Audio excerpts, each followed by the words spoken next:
you're hill climbing on ARC-AGI 1 with this RSI DSPY kind of thing on the prompt only. And you're hill climbing on ARC-AGI 1. You get to a final P star, some prompt P star, and then you get access to Gemini 3 and you just plug it in without hill climbing any at all.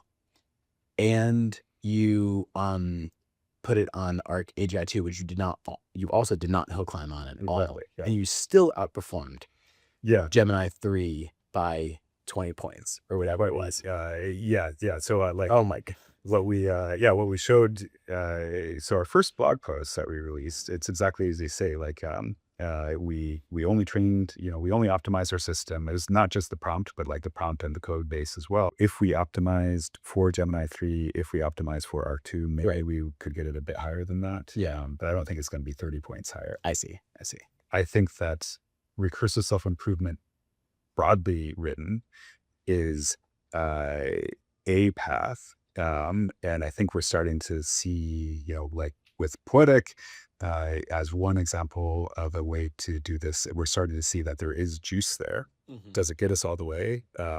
I believe it does. But like, again, writ largely, like, is what we're doing today at Poetiq exactly the right thing? I don't believe that. I found a monastery in France that had a 2-week program. I like confirmed that I could actually go do it. And so I went to this monastery for a couple of weeks. I told them at the beginning, I'm thinking about like maybe staying for a year, and this is kind of a trial balloon.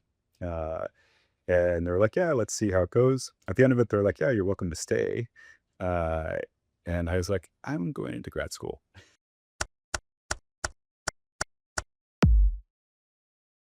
Welcome to episode 4 of the Hidden Layer podcast. We're very excited to have Ian Fischer with us.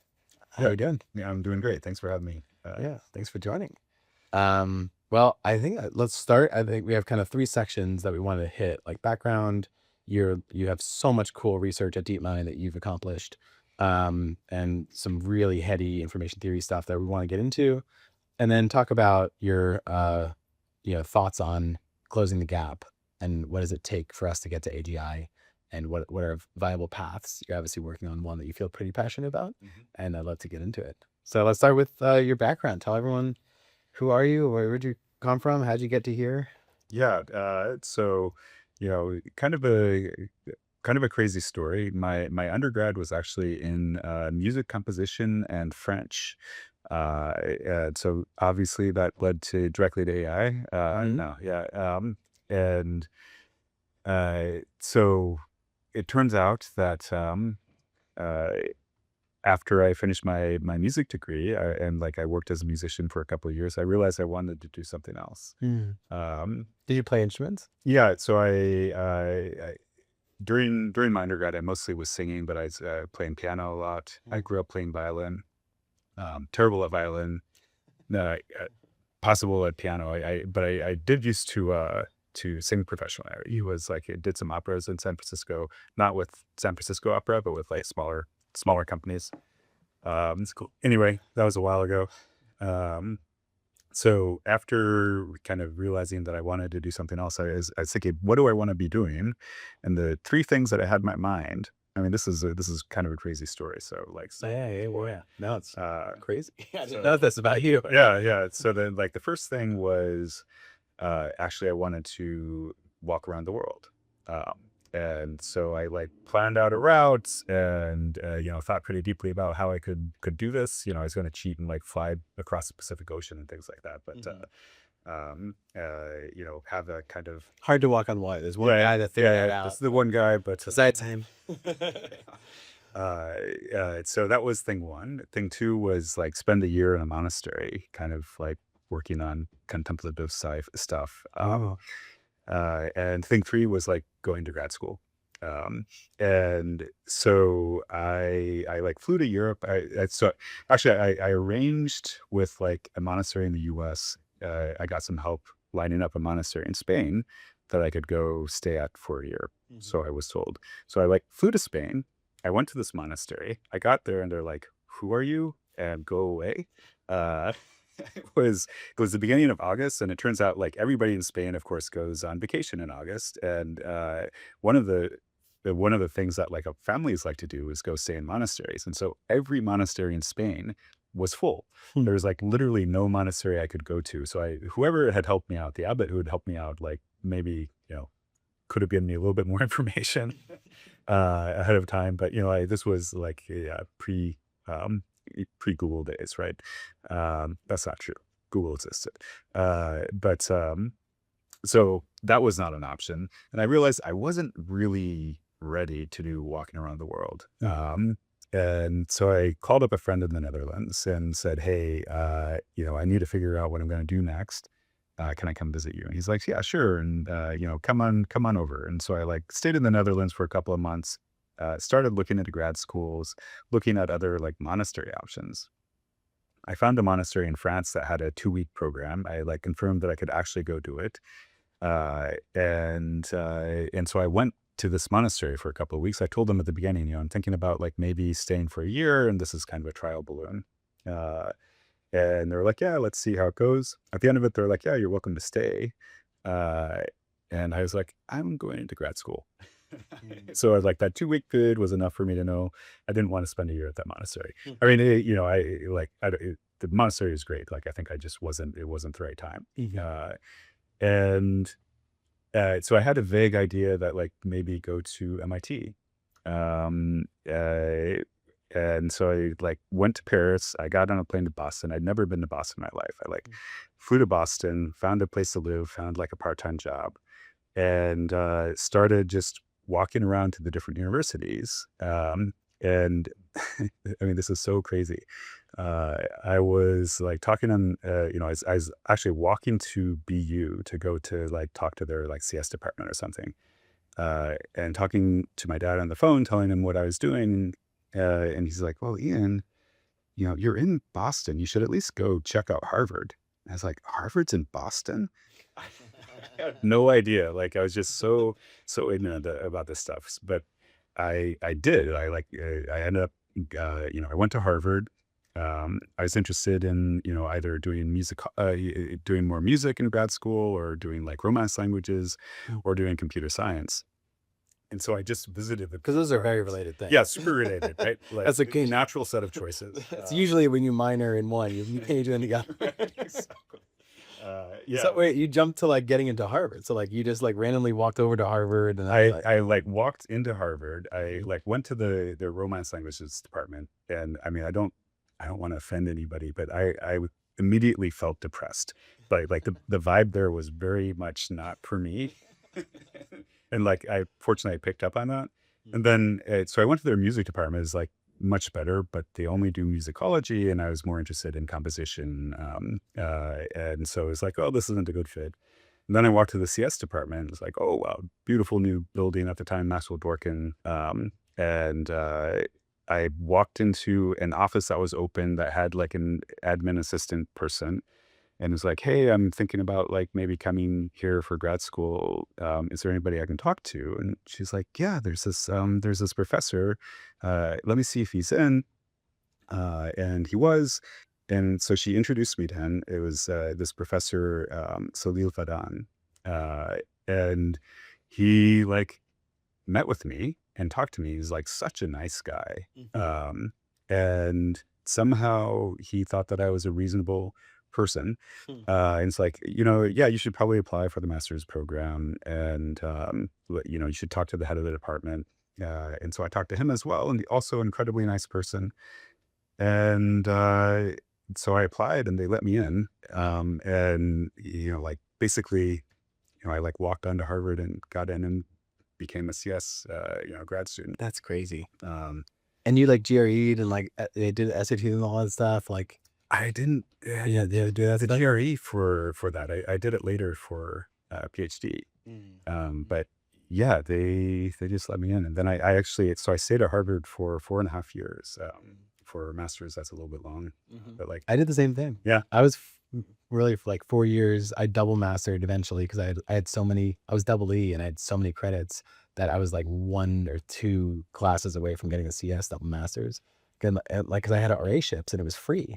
And I was like, if I just keep getting TA ships and RA ships, like I'm getting I'm getting paid basically to like take classes at Stanford. Like I'll do this forever until they kick me out. Yeah. But it's good. Right.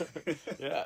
Yeah. So I finally, I finally agreed to graduate when I had, so one of the faculty I had taken a class from was starting a company. She wanted me to come, start it with her. And it's like, yeah, this is really why I wanted to go into CS. I wanted to start companies, just like I would have done in music. Um, And when the entrepreneurship bug hit you? well, so I mean, it was already, so that was like 2002 when I moved to Boston, and that was already on my mind. Um, but I graduated 2007, and I moved out to San Francisco to start my first company, which was a small security company called Usable Security Systems.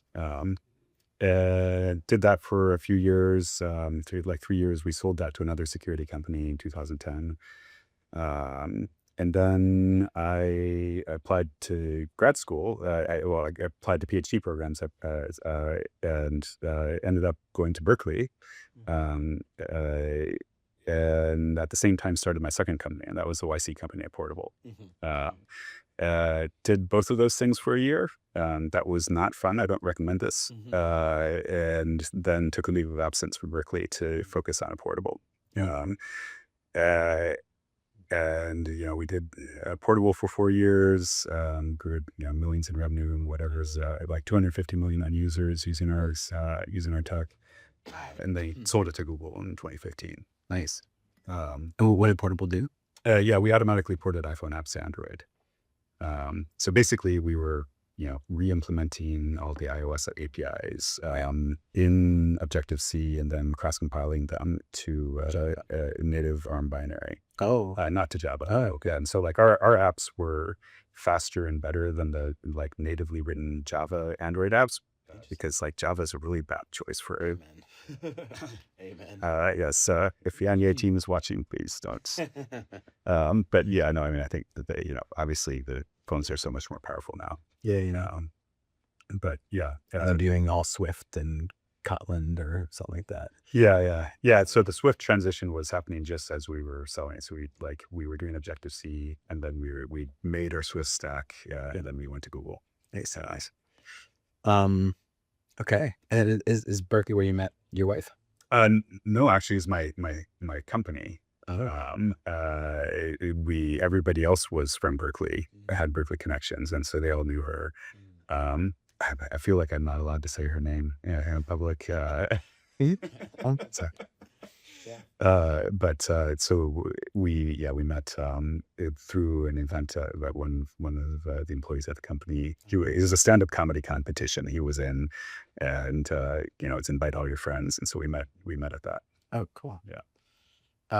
Yeah. And then what happened next? So you got bought by Google. Right. Got bought by Google, and I realized I didn't want to do cross-platform mobile for the rest of my career. I really wanted to be doing machine learning and robotics. And so I, it's the Harvard thing. I view the Harvard thing as like, this is an incredible stroke of good luck, right? Like, so there's really kind of 2 points in my life that I identify as like amazing luck: the Harvard thing, and then the second one was my transition into research at Google, where I don't have a machine learning PhD. I don't have a background in it.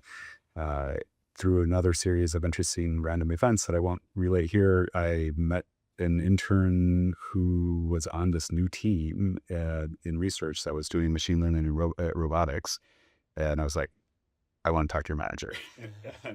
And was able to talk my way into Google Research in spite of the lack of background. Was this Brain? Was this Deepmind? Was this? It was Google Research. I mean, Brain was like part of research at that time. I mean, it was until it moved to Brain, it was always technically part of research. But yeah, anyway, so this machine learning robotics team was a really nice opportunity, but it turns out that hardware is hard. And I very quickly realized I really wanted to be doing just machine learning. And so then I I switched into a different team and focused on machine learning, information theoretic stuff, RL, kind of whatever caught my attention, and did that stuff for like 7 years, and then LLMs became clearly the thing to focus on. Yeah. And so I started working on like how can we build intelligent systems on top of LLMs. Wrote a few papers in that area, and then realized that there was a really big opportunity to do recursive self-improvement much faster and more cheaply than the other ways that are being explored to tackle that particular concept. And when was this? that was like I realized this in summer of 2024. Didn't start working on it, of course, until leaving Deepmind for obvious reasons. But once I realized that this was a possibility, I knew that I had to pursue it. So left Deepmind in January of this year.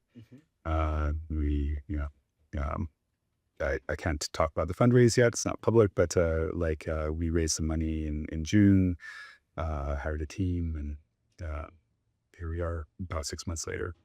And then since then, or at least in the last couple of days, it's been quite exciting. There's some big announcement that you had that you should definitely talk about. Yeah, it's so a few weeks ago, we publicly talked about our results on ARC-AGI, which is a very popular benchmark. And we showed that so ARC-AGI is set up where there's a public evaluation set that you can like talk about your results on, but they hold back a private, or they call it a semi-private test set. It's semi-private because you don't get to see it, but you get to see your score. It's semi-private because it's they have a semi-private test set and a fully private test set. The semi-private test set is a test set they actually send to foundation models that they. Oh, I see. Right, and so like the So foundation it's not everywhere in the world, but there's some people that they've given it to so that they can run their own evals. Not quite. It's like they recognize that it's possible for the data to leak. They have agreements with all the foundation models that they won't Ever train on. ever train it. They'll like delete their logs, whatever, right? But they recognize the potential for that data leaking. And then the truly private test set, which basically nobody gets evaluated on unless you do the Kaggle competitions. That is, the Kaggle competition restricts you to not use internet at all. Right. And so you can't use API models, and that's the one that's restricted to one H100 hour or whatever it is. Yeah, something like that. Yeah. And those are all three disparate. Like there's not one overlapping. Yeah, there's across all three. Exactly. Okay. So far as we know, we don't. So we released our results on the public eval set, showing that using the system built by Poetiq, our recursively self-improving system. I guess a little bit more context. So Poetiq, we're focused on recursive self-improvement, but our particular way of pursuing it, the exhaust of that system is systems that solve hard tasks. And so ARC-AGI was a really nice testing ground for this because it has, the right properties to show this off. Like first, it's a very small set of training data, right? We only ever looked at the ARC-AGI 1 eval data. That's 400 problems. And so that's either the things that we normally work with is between 100 or a few hundred examples that we optimize our systems on. So that was like the first nice property. The second nice property is that it has this official evaluation process where they like run your system on data that your system never saw. Right. And so it's a much harder to solve those, like if you overfit on the training data, you're going to do badly on the test data. Right. And the third nice property, of course, it's a very high profile. Excuse me. So Gemini 3 release, actually, yeah. So Gemini 3 releases, they get to SOTA on the public, on the semi-private. Right. And they're state of the art for about 3 days. And six folks at Poetiq outperformed them. And I guess tell us about how you did that. Like, what was your feeling when you like went into it? You know, do you like know that this was going to happen? It was going to be great, or you were like shocked by it? Yeah. Yeah, it's really interesting. We were entirely focused on ARC-AGI 1. We were running on, so ARC-AGI, they have like, essentially at this point, they're like each year they release a new data set that's even harder, right? So ARC-AGI 1 was the only thing for a number of years, but now this year there's ARC-AGI 2, which is much harder than ARC-AGI 1. But we were really just focusing on ARC-AGI 1. We like looked at our results a little bit on ARC-AGI 2, but as we were developing the system, only looking at ARC-AGI 1. And then, so Gemini 3 came out. It's a fantastic model. And now it's like major advances to the state of the art for foundation models on ARC-AGI 2 in particular.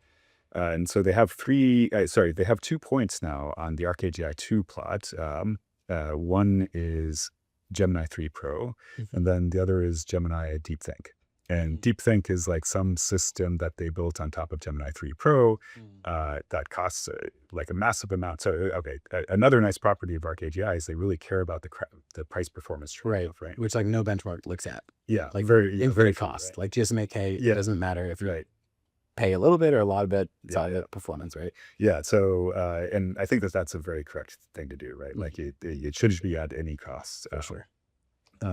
So the Gemini 3 DeepThink is, getting a really unbelievable score of 45%, but at like $77 per problem. So it's quite expensive. And Gemini 3 is getting like 30%, 31%, but at 80 cents, 81 cents. So like, Gemini 3 is a very, very good model. Yeah. And, I don't want to detract from that in any way whatsoever. So we're very excited about Gemini 3's launch. So we just, we already had a system, and it had actually been developed using GPT OSS 120B. Right. So you kind of like hill climb on ARC-AGI 1. This is my own vernacular. You're hill climbing on ARC-AGI 1 with this RSI DSPY kind of thing on the prompt only. And you're hill climbing on ARC-AGI 1. You get to a final P star, some prompt P star, and then you get access to Gemini 3 and you just plug it in without hill climbing at all. And you put it on ARC-AGI 2, which you also did not hill climb on at all. Yeah. And you still outperformed Gemini 3 by 20 points or whatever it was. So oh my God. What we showed, so our first blog post that we released, it's exactly as you say, like, we only trained, we only optimized our system. It was not just the prompt, but like the prompt and the code base as well. But we only optimized the system on ARC-AGI 1. We only optimized it using GPT OSS 120B. And then we try it out on R2 with Gemini 3. And we have the entire like Pareto frontier, cost versus performance, where we're dominating. I mean that in the technical sense, not in the like derogatory sense. We're above it everywhere, at every point. I mean, it makes sense so much that this would work because, like, Noam Brown has this whole thing about that the API the LLM learns all the distributions, and then you can condition the distribution by the prompt. And so you're like learning the conditional distribution that will maximize for the task. Yep. And like, of course that makes sense to do. And like, I do think that prompt engineering, quote unquote, is a bit like going back to feature engineering with like, in computer vision, where it's like hog and sift and surface descriptors, and like your very hand engineering thing. And like you play around with this in the sift code, and then like you bucket more along the circle. And there's you get a little CVPR paper. Yeah, there's a CVPR paper, and you get a little bit of bump. Right. And like, that's kind of what's happening, but it's not publishable. That's the only difference, is that you're not going to get accepted for that.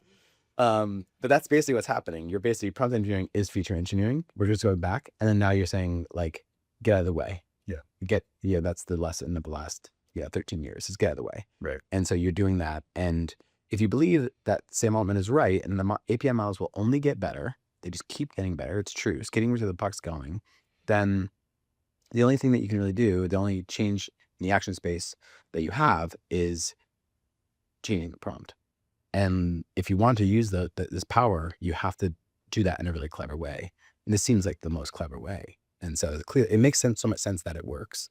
But I haven't heard a lot of people really doing this, to be honest. Like the DSPY paper was big, and then the results were a little bit like, it was like, it didn't take off I'm sure the DSPY authors hoped. And I guess you guys kind of like had some major insights since then to make it work. Yeah, I think DSPY is really excellent work. I'm also happy that like it seems to have overlooked some insights that we had that we're keeping proprietary because Oh, you're not going to tell them?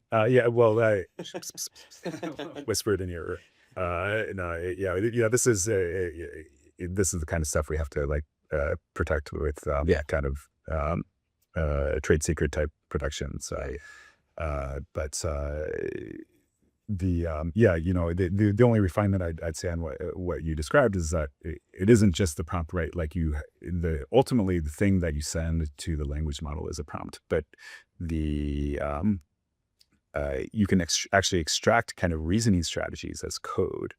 And the really nice thing about code is that it will always execute your reasoning strategy correctly, right? So like if you want the model to do backtracking, you could ask it to do backtracking in text, right? Or you could implement a backtracking algorithm. Right. And if you ask it in text, like maybe it will do it. Just if you do it in code, it will definitely do it, right? And so being able to optimize, both over the prompt and over the reasoning strategies as code, where these reasoning strategies are quite reusable, you can get like really big wins. That's right? Cool. That's cool. I had not heard of that, but it kind of makes sense. I mean, like in computer vision, you take if you really want to improve accuracy in exchange for cost, like you would take a trained mask RNN, mask RCNN kind of paper model, and you will do test time augmentations. And you're like, take the image that came off, that hit the API, aug it like all crazy with imlog or whatever, and then you like do some magic over it. And that's like, and I haven't seen really something like that done with LLMs. And so it sounds like that's kind of it's an interesting way of looking at it. Certainly there's a very large space to search over here of like prompts and programs, and like like each program will have a different set of prompts, and so like how do you do that well is I think an important question, and kind of core to our technology. That's cool. So anyway, so I guess I want to get into your research and stuff, but before I do, on the ARC-AGI results, I guess like so we released our public eval results, and this ended up getting a lot of attention. You crossed human level. Yeah, it's the first time that we've ever achieved that in the world. So the ARC-AGI on the ARC-AGI website, they state that like the average human on ARC-2 gets 60%, and the public eval and semi-private tests are supposed to be very well calibrated. So presumably on semi-private tests, it's also 60%. And we were showing on public eval 65% with our best model, which is a model that we ultimately didn't share with ARC-AGI because that was like there was a little bit of we want to keep some stuff as a startup. That was a mix of multiple different models that we talk about. It was Gemini 3 and GPT-5.1. Interesting. What we ended up giving to Claude. Claude came out right after Opus 4.5 came out right after Gemini 3. We did some experiments just with Opus 4.5, and it is a very good model. We found that the results were similar to Gemini 3, like maybe not quite as good as Gemini 3. The cost was about twice as much. Oh, I see. But I actually, I think, we have not done the experiments. We haven't had time, but like Gemini 3 plus GPT-5.1 plus Claude, Opus 4.5, that's probably even better than our current mixed model. Yeah. What we ultimately gave to, well, okay, so our first post, got a lot of attention on Twitter, and the ARC Prize people reached out to us and said that they did want to go ahead and try to verify our scores because they were like, hard to ignore, right? Either we're making this up, or we have something that's worth paying attention to. Yeah. So we, as I said, we didn't want to give the slightly more sophisticated approach with the mix of models. And so instead we found like a similarly powerful model based just off of Gemini 3 that we had them test. That also got 65% on public eval. And on semi-private tests, it got 54%. Nice. So, it's not too far off. Yeah. It's some calibration, but right. like it's, Yeah. I mean, plus or minus 5, right? It's, but this is the first one that was that high. Yeah. So like they probably haven't, really, been able to calibrate. Right. We don't know, we don't know if this is variance or if this is like a calibration issue. Yeah. What we do know is that like we didn't train on ARC-2, as I said. So we like our system can't have overfit on ARC-2. And the underlying model, Gemini 3, actually, its public eval number was 27%.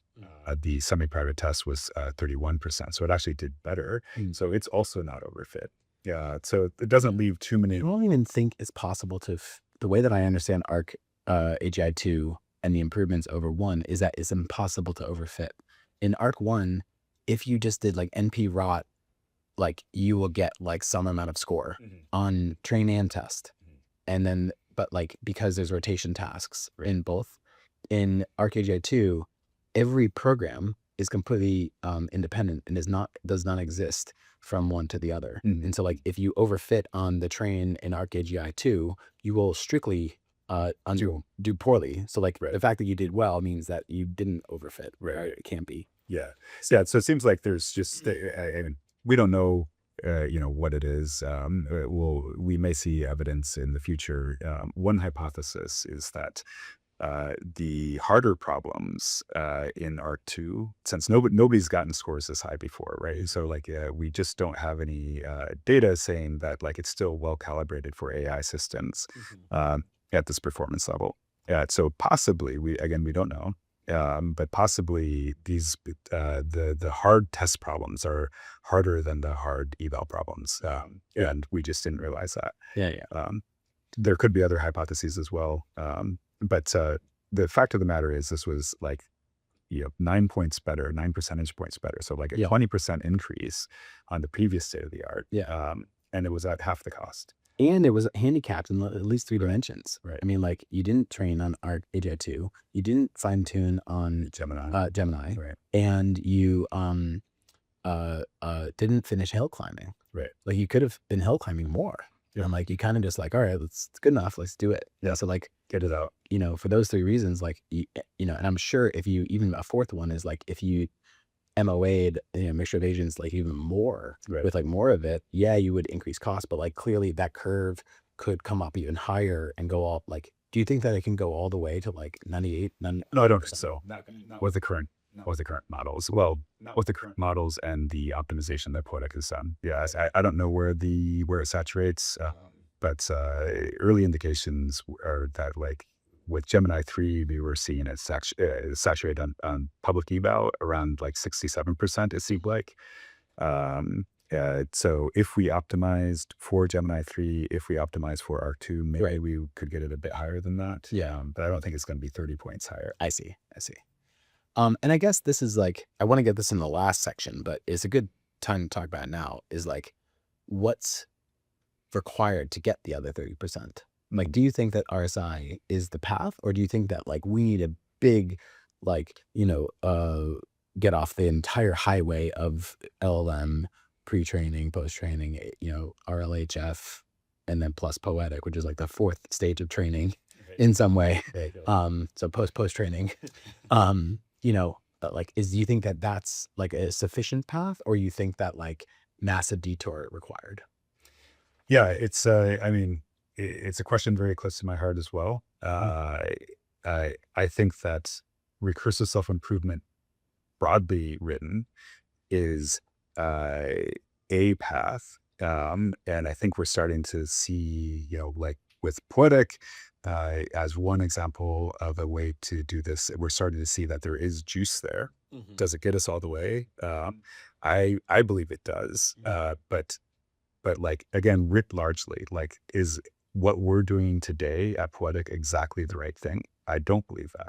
Yeah. Right. But RSI broadly is the right And so, like, I think that it is an approach, and the nice thing that RSI has is that it, if done well, it should be very fast and very efficient, much faster and more efficient than a bunch of smart AI researchers like figuring all this stuff out. Yeah. But like, that doesn't mean that, I actually believe that, like, RSI, if it does its job well, it will bring in other things. It will bring in, like, some of the ideas that you might want to, might want to discuss around, like, does it need to bring in RL, or does it need to bring in, like, a multimodality, or does it need to bring in, like, more classical AI things? Like, Right. it could be, it could be any of these things, but RSI, like, writ broadly, it should be able to find the things that help it to continue to improve. Yeah. Um, So maybe we actually talk about it, because it's a good. We're already kind of on the topic now. So there's a couple schools of thought. There's like this, NTP is enough kind of Vilya-ism, Sutskever-ism, if you will. There's this like Lacunism, world models plus self-supervised learning, the cake, 99% yeah. is unsupervised, frosting is the supervised, cherry in the cake is RL, whatever. And then there's like Suttonism, which is like RL is enough, like reward is enough. Just give a reward, everything works. And I guess there's the RSI kind of triangle. And so, like, what do you like think about? Like, what are your thoughts on all those? Yeah, like, it's nice to be able to make, a firm stand for, like, one particular thing is all that you need, whether it's attention or or the cherry on top, or but I suspect that they would all agree that, like, I mean, I don't want to put words in Jan LeCun's mouth, but for me personally, I think that it's going to be a combination of things, right? Like, I think that RL is really good at some things, and I think that unsupervised learning is really good at some things. And I think next token prediction is really good at like, many things. Like, it's pushed us very far very quickly. Yeah. But I think that, like, embodiment is likely to be, is it a necessary condition for deep world understanding? I don't know. It might not even be a sufficient condition, but, like, it's hard to believe that it won't help a lot. Yeah. Right. Yeah, I believe that, like, close to my heart, with an information theoretic background, like, I believe that compression is really important. Yeah. To, like, getting, compressed representations of, like, compressed world models, I think, are really important. Again, I don't know if they're necessary or even sufficient. Like, I suspect they're not sufficient, and they may not be. I mean, it's hard to believe they're not necessary. Yeah. No, Yeah. actually, I could believe that they're not necessary if you have infinite compute and infinite storage. Yeah. Yeah. I mean, you're kind of doing this, like, I don't know. It's a non-gradient based update rule, whatever's happening, for sure, because you don't have access to the weight. So how are you computing gradients, right? Right. And, like, non-gradient based update rules, like, is in the realm of Choleism, right? Now you're talking about program synthesis and program search. Yep. So for sure you're searching, right? I guess, like, talk to me in, like, this, like, neurosymbolic versus symbolic search procedures, stuff like that. Like, what do you think that the role is a role for program synthesis and program search stuff, as Cholet believes? Yeah, absolutely. My last paper at Deepmind was evolving deep LLM thinking. We were, showing that you could directly evolve in the solution space using LLMs, and LLMs have very good inductive biases for this kind of, if it's the right type of problem, they can have very good inductive biases. It allows you to like throw out your, like what's hard about genetic algorithms. Well, you have to like come up with a representation. Your code, the choice of code will make all the difference. Once you have your choice of code, you'd have to come up with your like mutation function and your crossover function. Yep. And so like these three things are the things that make genetic algorithms hard. Yeah. Your representation, if you're using an LLM and you're just doing it directly in solution space, if solution space is natural language or structured natural language like JSON, then that's your representation, right? Like just do that. And LLMs are really good with language. Interesting. Right. Cool. And then mutation and crossover, again, it's just the LLM. You just like give it some number of parents, like 0, 1, 2, 5 parents, right? And the LLM will like look at all that information and decide what it thinks is a good change to make. Right. And normally GAs, then, you're doing some random search. It's, there's no gradient to go off of. Yeah. So it's like really slow and expensive. Yeah. But the LLM, if the problem is a good fit for the LLM, it's going to be biased in the direction of like good, next generation. Yeah. Good children. Yeah, this is like the whole, that's a really clever version of meta learning like that I've not heard of. I've heard a lot of, learning to learn by gradient descent, those kinds of things that like just never really got me very excited. But like, learning, if the model can do everything, one of the things it should be able to do is make itself better. Yeah. That's the coolest thing to learn, the skill to learn. Right. I think that's really cool. And there's a couple papers I really wanted to double click into that I just thought were super cool.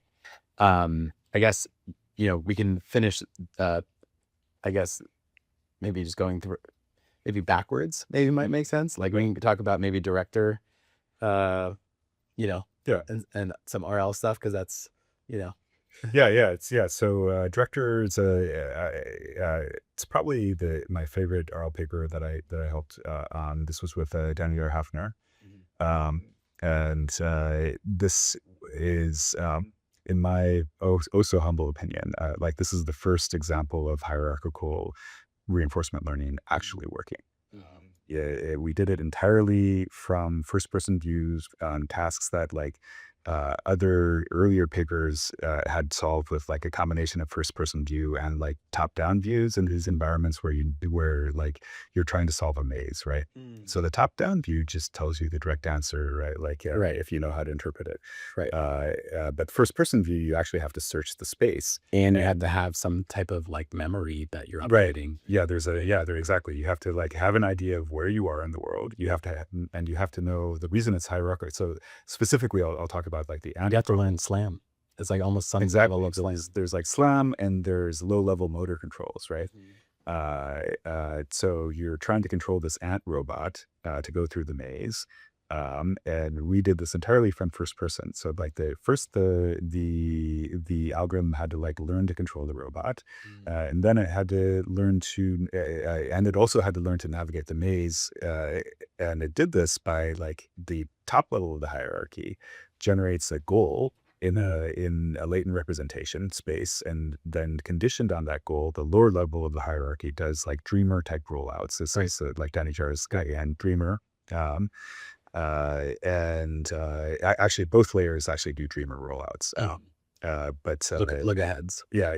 So look aheads and imagination space, right? Yeah. The look ahead in latent space. Yep. Yeah. Or is it actually in pixel space? So actually, I don't remember if we did pixel space at both levels. I think we had to do like latent space for the goal level and pixel space for the other one. Yeah. It's been a few years. It might be pixel space for both. Another paper that I did in RL, we showed that you could like you could do these rollouts in latent space as by QSAC. But anyway, so like this, I think that hierarchical RL with world models is a really powerful paradigm that is, I don't know if it's still underexplored, but at the time it was underexplored. I love this. I love the dreamer literature, like Yeah. the 1, 2, 3. And we talked about it a little bit right before or whatever, but I do think that there's this it's actually surprising to me how few people in even just NeurIPS like know about diffusion policy, which is like huge paper on robotics, but is model free. And so it doesn't have a model of the environment. Yeah. And then diffusion MPC was doing model predictive control, but for a non differentiable environment, state dynamics. And this guy Stannis out of Deepmind. And I mean, I just see that as the complete right answer. Like I can imagine tabular rasa learning where in diffusion policy, which was, a bigger deal than AlexNet just by measured on how the improvement on the core benchmark they were going after. AlexNet goes from 30% error rate to like 11% error rate, 20% improvement, rock on, amazing. Diffusion policy went from 25% to 85%, like a 60% jump. Wow. And all it is like, here's the trajectory, and we diffuse it a little. That like is the subhuman gave me. I diffuse it a little bit, and that my job is that the model should like denoise it. And then I roll out 16 steps, and I take 8, and I look ahead. I roll out 16 steps, and I take 8, and I do that, and it just crushes like every benchmark. But you still need 80 to 100 like expert examples, right? Now add a world model on that, and I can like, sample initially from uniform, which is like a child doing this, like, right? This is like, random policy, Right. And zero reward trajectories are uninformative for my policy. However, it's very informative for my world model. Yes. And then now I'm developing my world model, and then now I don't have to go to the environment to learn my action policy anymore. If I had a perfect world model, I could just imagine, and that would be sufficient. And I can actually just like learn by thinking, by dreaming, right? And and that's way more efficient than like doing the thing or like crashing my car. Right. Is that like, anything that you want to do in the real world that is expensive or dangerous, like you should definitely do in imagination. For sure. And so like that it just makes so much sense to me that like that's the right architecture, is like a good action policy, diffusion policy style thing that isn't one step. I think the initial Danajar paper was like 1-step rollouts versus like at each time, which is very hard for the model to do versus predicting 16 steps forward in one shot. Like the amount of accuracy, because you have this build up of errors as you're doing SARSA rollouts versus like I'm predicting 16 steps in one shot. The model can be much less accurate and won't have the build up of errors. And so, but I want to learn much more sample efficiently, right? If the two major things that we're not good at so far is intelligence per sample and intelligence per watt, like how do we get intelligence per sample? Like this, I think you got to squeeze the most amount of juice out of every example. And by updating your world model at the same time is really, I think, the way that you get there. Yeah. I mean, you're speaking my language here. Like so PyQSAC, again, I've forgotten the details at this point, but like, I think that we were predicting multiple steps in the future as well. We didn't realize that we maybe should throw away half of them. That's a very clever thing. I think Dreamer V3, he starts to do well. multiple steps. I think it might be like 3 though, but he's not using diffusion policy. Right. And so it's a different. That was after V3. No, V3 he came out like right when we were doing the director stuff. I mean, world models are very close to my heart. I believe that they're beneficial kind of across the board. And you can argue that LLMs have learned kind of weird, interesting world models. Like they're not necessarily bad or wrong or anything, but they're like something different because they're from next open prediction. But it is implicit. Anyway. So talk about there's 2 other papers I want to double click into that I think they're really cool. Is the multivariate mutual information paper and CEB conditional entropy bottleneck. Yeah. So at this point, we're in the ancient history, like 8 years ago. 8 years ago. Yeah. So the conditional entropy bottleneck. I worked on the variational information bottleneck. That was I think a pretty important paper. Uh, but it was like a direct variational translation into like modern deep learning world at that time of the information bottleneck. Um, and then like I was thinking about this stuff a lot, and I realized that the information bottleneck was kind of in conflict with itself, where it's like trying to forget all the information. You're Sure. trying to learn this compressed representation. But This is like Tishby yeah, Tishby. information bottleneck Yeah. theory. Exactly. For the audience is like, Yeah. the grid is mutual information between the Right. input and each layer, and then the output and each layer. Then you like get more and more correlated, and then you Yes. start to forget after the knee in the training, Right. and like you're like learning to forget what's unimportant, Right. Something like that. So that was they did that paper in the era of deep learning, but like the Yeah. original Tishby paper was in 1999, and it was like this was the core objective is you're trying to like minimize the mutual information of the input and your representation Z, while maximizing the mutual information between Your output and the representation C. Right. And then there's a trade-off parameter, Lagrange multiplier beta, that determines how strong the compression is. Yeah. And so what makes it variational? So the variational information bottleneck says that we can we can represent this with we can represent the distributions in here. Like you have multiple different distributions. So there's like P of Y given Z is like the needed for the prediction side. You have P of Z given X, which is your encoder. So P of Y given Z is your decoder. P of Z given X is your encoder, and then P of Z is your prior, right? Right. And so like you can make variational approximations to one or more of these, and if you do it in the right way, and there's different ways to think about it, but like the way we like to think about it is like you have the true encoder. You always like P of Z given X maps from X to Z.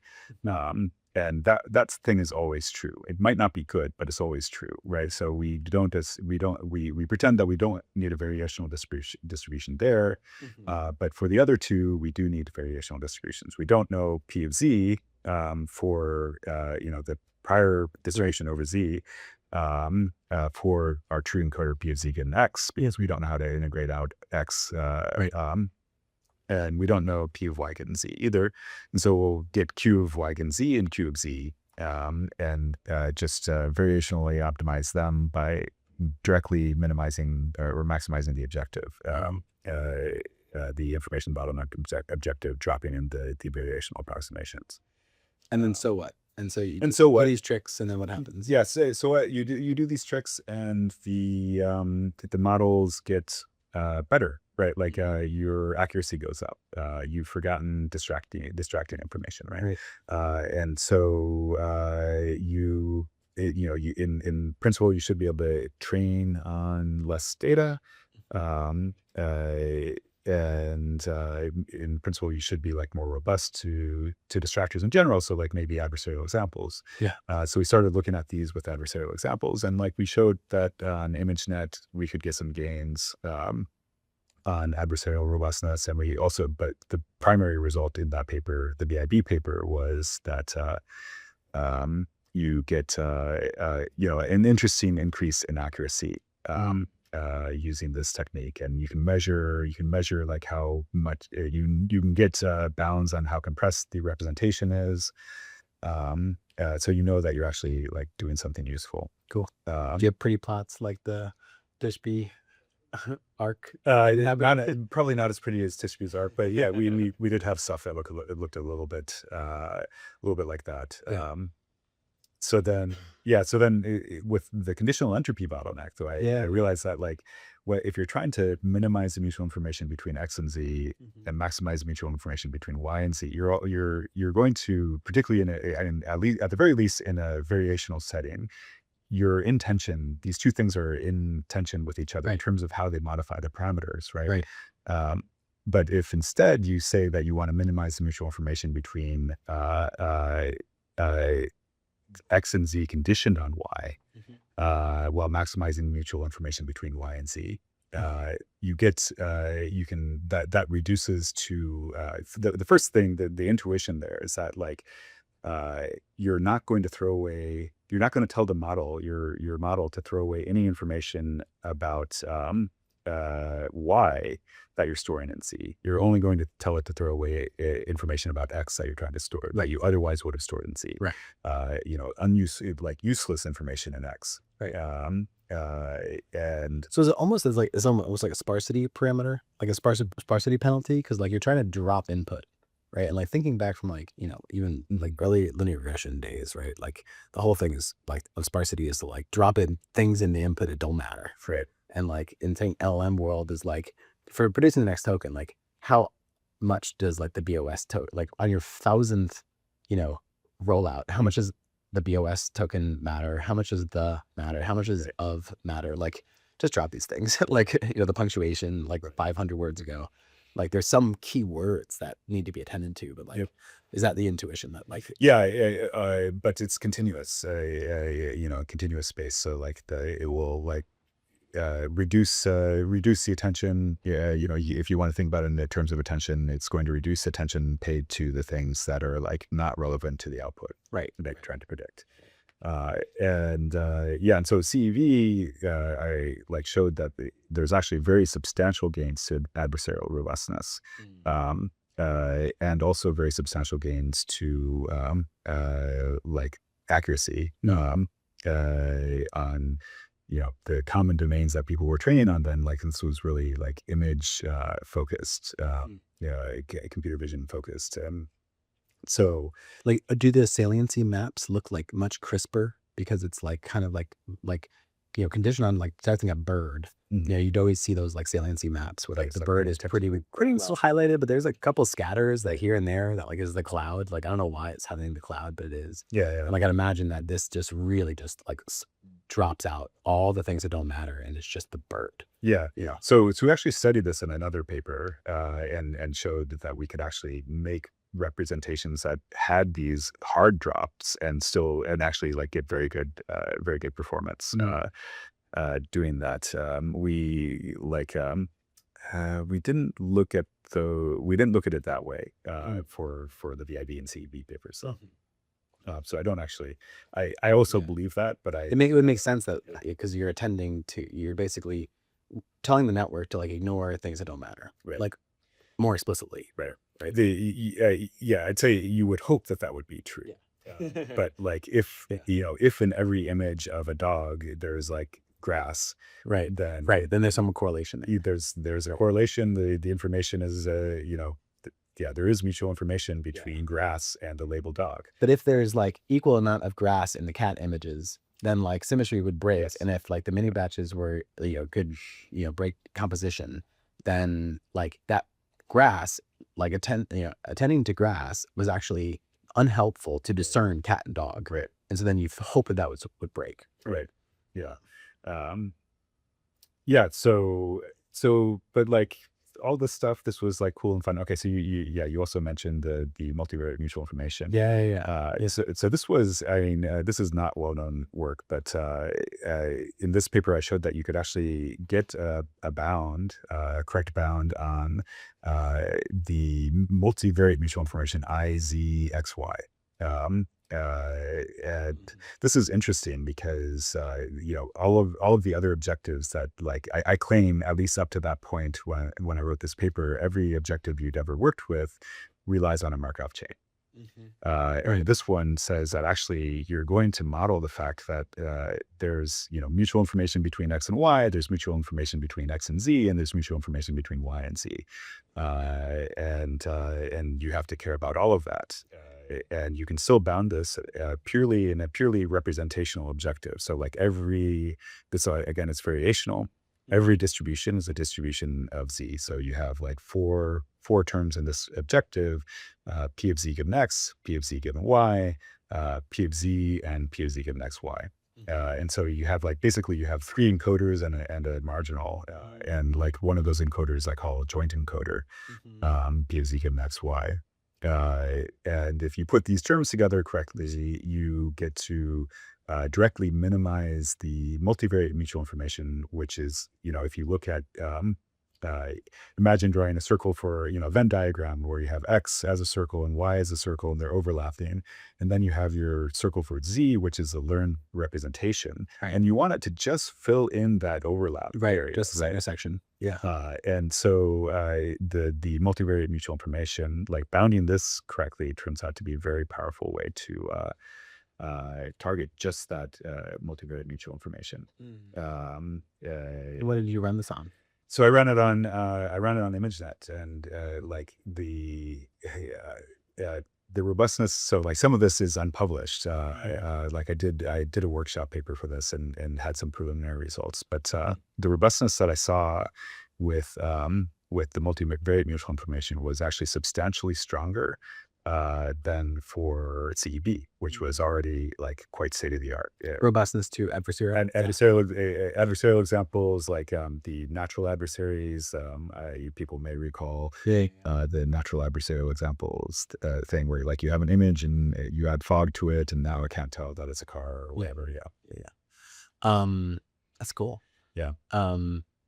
Yeah. So like, I guess, why don't we care about this stuff now? Yeah. Right? I guess, swinging it back to AGI, like I did the Sahi-Weissman information theory stuff, and like, we talked about it a little bit, but like the more I apply information theory to my thinking on and hoping for inspiration, the more confused I get, and like, so tell me about your thoughts on like the role of information theory you're obviously a very accomplished information theorist in the context of deep learning, in getting inspiration for AGI. So getting the rest of the distance. Yeah. So like, I want to believe that it's like necessary. Yeah. But in practice, so I would love it if somebody came out and like proved me wrong. And prove me wrong that it is in fact necessary. In practice, I looked at this a lot with various collaborators. We tried to apply CEB and VIB and the multivariate bound on LLMs. Yeah. And never saw like meaningful benefits from it. Yeah. And so like, it's like, why is this? What is going on? This is really annoying. Yeah. Because I wanted doing all this like really heady math and really fancy math and getting nothing for it, right? And so eventually I came to the following hypothesis / conclusion, which is that when you're like basically, okay, so I'm going to say some things that I think everybody kind of knows and agrees on in the machine learning field, which is that like if you have an infinite data set, an infinitely large data set and an infinitely large model, and you do SGD, you do like gradient descent, you will converge to the true distribution. You will learn the true distribution. And inductive bias matters to the model, but right. Yeah. Well, but that's like a question of how quickly you converge, right? Like you run through your infinite data set, and naively, if I like literally have no connection from like one thing to the other, like an example that we used to always give as a deep learning challenge at Focal is like learn the L1 distribution with learn the L1 norm with an RNN, and you have to have at least one trainable parameter. And like, if you do this naively and you just take in a bunch of, I'm just giving you numbers like -1, 6, 3, -6, like blah, blah, blah. And if you do that naively and you apply like curas dot, train, it doesn't work because the ReLU drops out. Like your random init matters. And if you end up with like 2 positives and then a ReLU, then you just drop out negative values, and then you lost information. And you can train all you want on infinite data, and you will never get the L1 norm. That's what I mean. Like there's stupidly modeling mistakes that can happen, and I do think that there is modeling mistakes in the LLM, where like the LLM can't solve, it's not possible for it to solve like sort, for example. If I had to sort a list of 6 billion numbers and I only have 32 transformer layers to do it, the way to cheat is to roll it out and solve it by test time, which is a solution.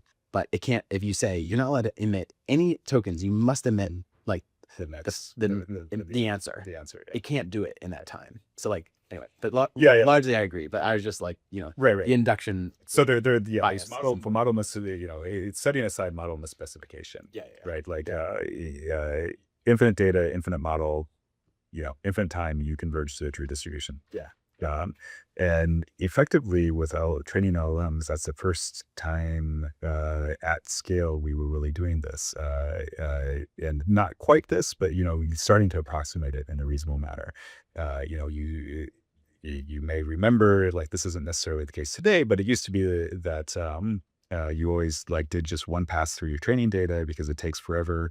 And so that's the equivalent from your model's perspective to there having been infinite data. You never saw something twice. Exactly. Which is the case for like Common Crawl. Like they're doing, there's one epoch. Right. Exactly. They're not doing multiple. So single epoch training and like, you know, billions, now, you know, trillions of parameters.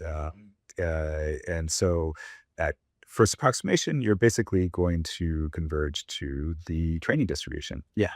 Your model is like, it's sufficiently powerful. It is learning a compressed representation. And so like there is still information theoretic stuff happening.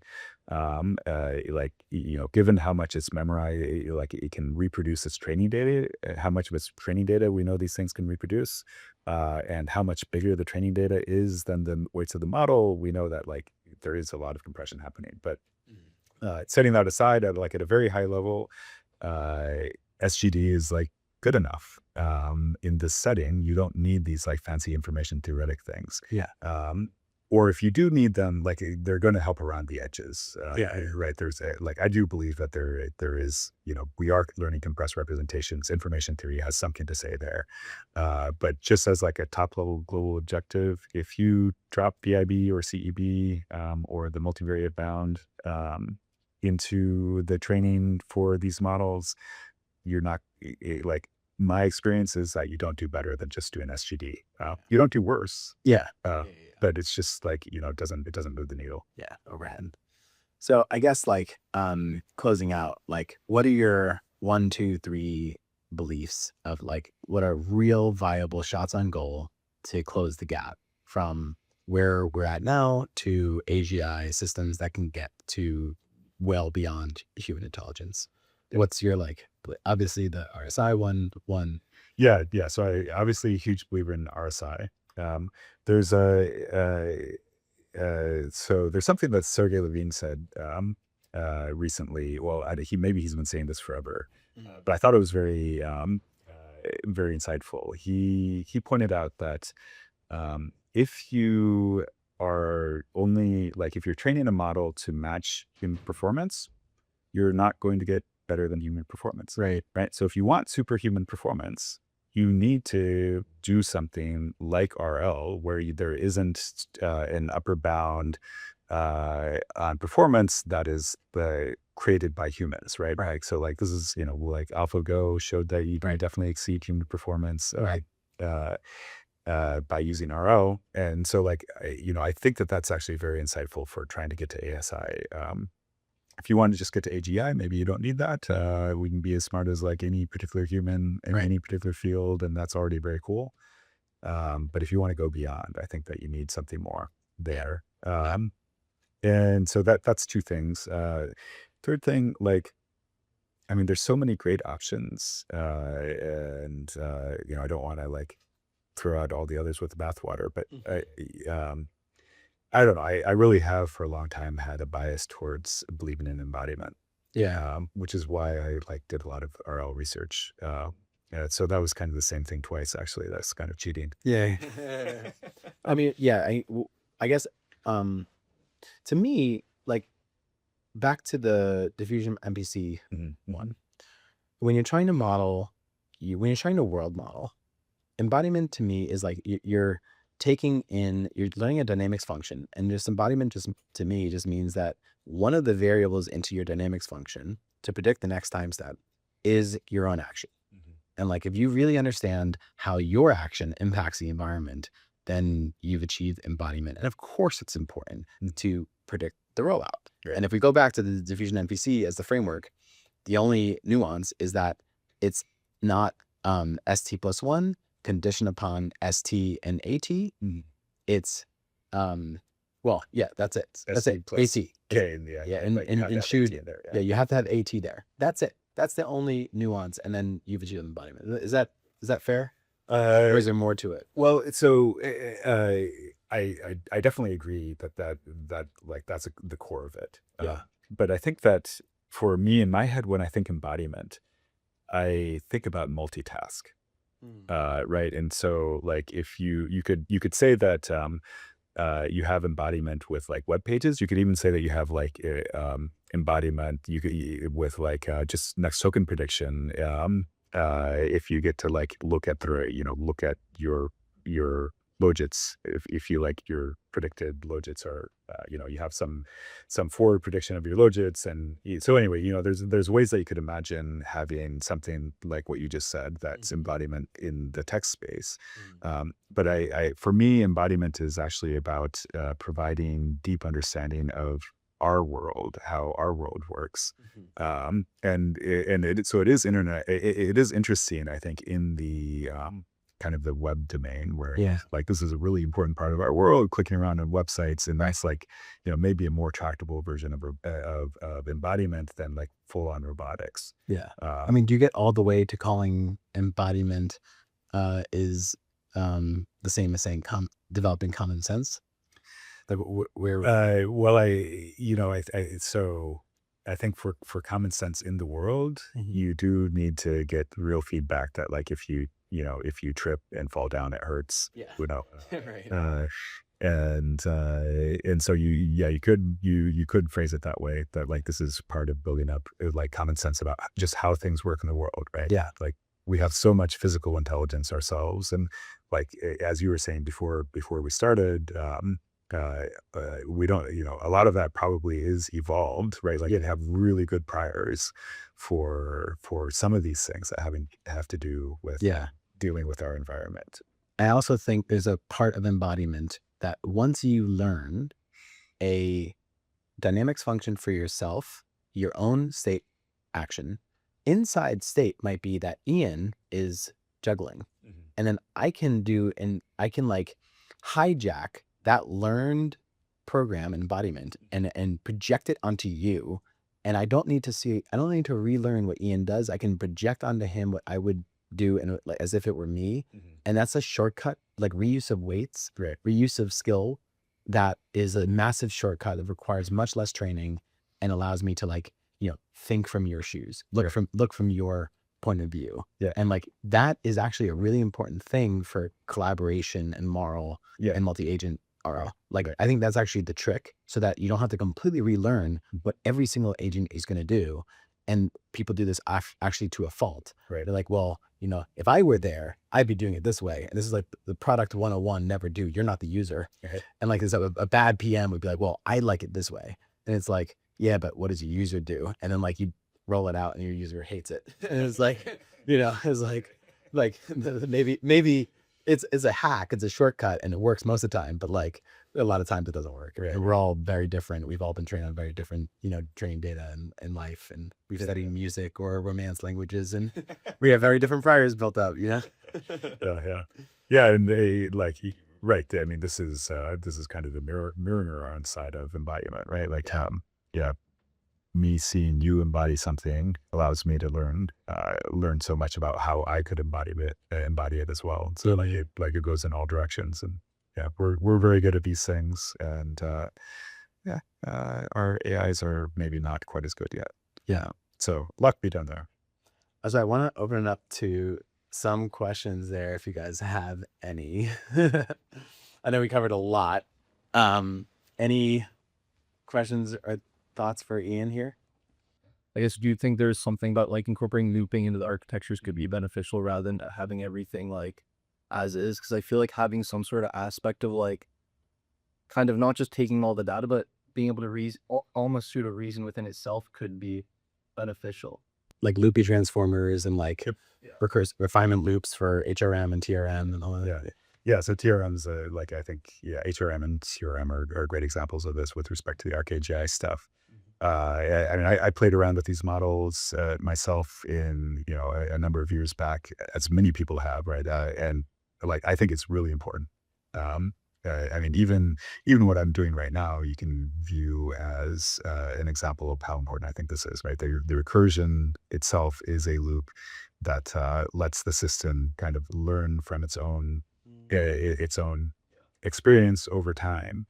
And so, yeah, that's a great thing to add to like that's a better third item than the one that I gave, since I basically said RL twice. Yeah. That's cool. Yeah, I guess that for loop outside of it is your outer refinement loop, right? And so like makes sense. Yeah, what else? I guess going back to that, in the case where you want looping, ideally, like, let's say each of your layers are like more functional in this case and can be composed such that you can loop them effectively. I was wondering if you had any thoughts on building architectures with more functional pairs for like when we're traversing through each of the layers and we're looping through each of our functions. So what would a more functional prior look like for a particular layer? Well, yeah, I feel like right now, like existing transferable architectures, one common theme is that they're not functional enough. Like when you loop them, they're not able to process their own outputs well enough. And I was wondering if you had any thoughts on building other architectures that might be better at this looping mechanism. Well, okay, not really. I'm very straightforward about that. If you did, that would be a great paper. Yeah. So a thing like when I was playing with this stuff, that was pre-transformer days. I was doing image modeling, but I found that, you know, and probably other people have found the same thing. I haven't paid that much attention to this, the literature on these types of architecture, so forgive my ignorance. But what I found was that if I actually just naively computed the KL divergence across time steps, so like, okay, I'll take a step back. What do you need to be able to do when you're looping? You need to have a good termination condition. And like, so TRM has like their TRM nature, they have their termination. Q halt thing. Yeah. And actually, I haven't looked closely enough to know, maybe they're doing the same thing that I did, but probably they're doing something smarter. It's like a Q learning thing and then a Q halt that actually doesn't actually matter all that much. Like at test time, they actually never, I think they always run it even if Q halt says to stop. Oh, really? Yeah. Yeah. Okay. So I don't think it really mattered for HRM. Yeah, So this is something different. So at least for TRM, I forget. Yeah. Yeah. So what I found is like you could quite naively basically treat your activations as logits to some distribution, some categorical distribution, and loop until the KL between time step t-1 and time step t of those two categorical distributions was below some threshold, and that loop in the setting that I was in, that loop like always terminated in like 3 steps. And so like, I think if you're solving a harder problem, like it probably will go longer, but you know, like this, it like converges with like just normal training signals. I found that it converged very quickly. Yeah. And so you could do this kind of at each layer. And maybe that gives you what you're hoping for, of like more functionally focused layers that you can iterate before moving to the next layer. I don't know. Anyway, it's you know, it's fascinating stuff. So best of luck. Cool. Any follow-up? Any other questions? Awesome. Well, we went way over. Sorry for that. But thank you so much. No, This is great. Thanks. All right. Thanks for coming on.